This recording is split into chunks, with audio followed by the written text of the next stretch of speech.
जय श्री राधे। इस प्रकार नाम जप से लाखों जप का फल मिलता है।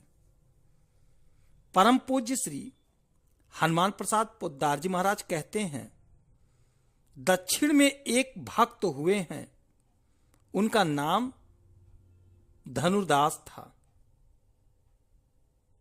एक वेश्या थी, हेमंबा नाम था, बड़ी सुंदरी थी। उसके रूप पर वे मुग्ध थे। भगवान में भक्ति बिल्कुल नहीं थी। शरीर खूब अट्ठा कट्ठा था। लोग उन्हें पहलवान कहते थे। बिचारे के अंदर काम वासना नहीं थी, रूप का मोह था। उसे रूप बड़ा प्यारा लगता था। दिन बीतने लगे। रंगा जी के मंदिर में उत्सव प्रतिवर्ष हुआ करता था और वैष्णवाचार्य श्री रामानुजा जी महाराज मंदिर में आया करते थे। लाखों की भीड़ होती थी। कीर्तन का दल निकलता था। पहलवान जी और वेश्या के मन में भी उत्सव देखने की एक साल इच्छा हुई। वे लोग भी आए। कीर्तन में लोग मस्त थे। भगवान की सवारी सजाई गई थी। हजारों आदमी आनंद में पागल होकर नाच रहे थे।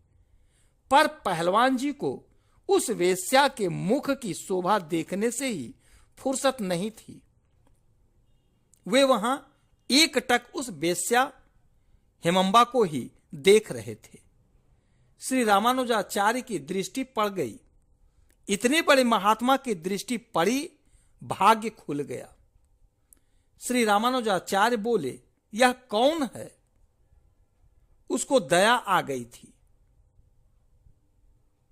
लोगों में यह बात प्रसिद्ध ही थी। सबने सारा हाल कह सुनाया। श्री रामानुजाचार्य जी डेरे पर गए और कहा, उसे बुला लाओ। पहलवान जी आए। श्री रामानुजाचार्य जी ने पूछा, भैया, लाखों आदमी भगवान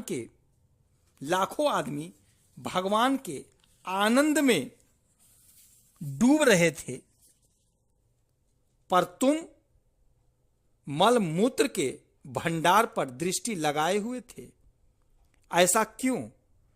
पहलवान ने बताया, महाराज जी, मैं काम वासना के कारण उस वेश्या को प्यार नहीं करता। मुझे तो सुंदरता प्रिय है। हेमंबा जैसी सुंदरता हमने और कहीं भी नहीं देखी। इसलिए मेरा मन दिन रात उसी में फंसा रहता है। आचार्य जी बोले, भैया, यदि इससे भी सुंदर कोई वस्तु तुम्हें देखने को मिले तो इसे छोड़ दोगे? पहलवान बोले, महाराज जी, इससे भी अधिक सुंदर कोई वस्तु है, यह मेरी समझ में नहीं आता। आचार्य जी बोले, अच्छा, सांझ को मंदिर की आरती समाप्त होने के बाद आ जाना, केवल मैं रहूंगा।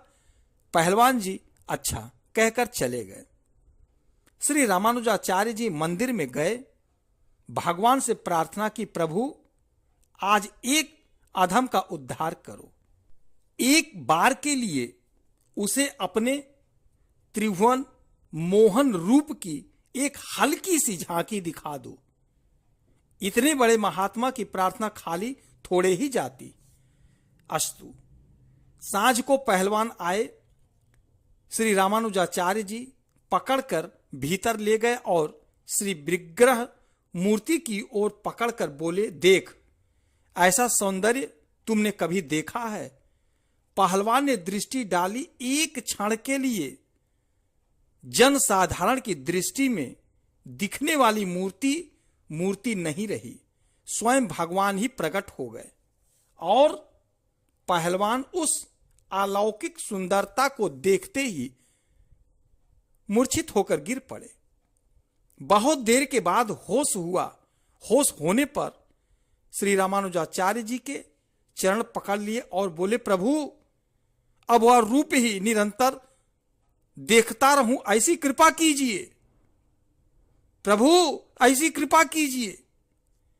फिर श्री रामानुजाचार्य ने उसे मंत्र दिया।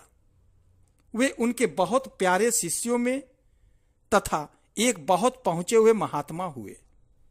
आज भी ऐसी घटनाएं होती हैं, पर लोग जान नहीं पाते, जानने का प्रयास भी नहीं करते। अंतःकरण की मलिनता के कारण विश्वास नहीं कर पाते हैं। अंतःकरण की मलिनता के कारण विश्वास नहीं कर पाते हैं। जय श्री राधे।